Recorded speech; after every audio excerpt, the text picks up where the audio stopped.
What's the meaning of bodyboarding?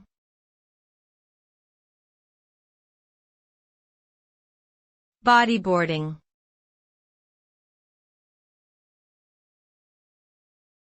Bodyboarding.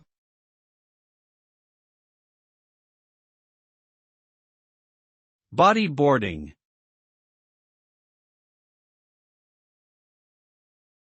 Bodyboarding.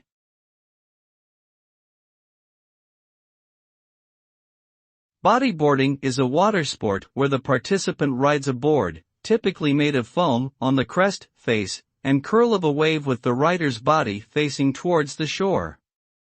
The rider can perform various maneuvers such as carving, spinning, and aerials while riding the wave.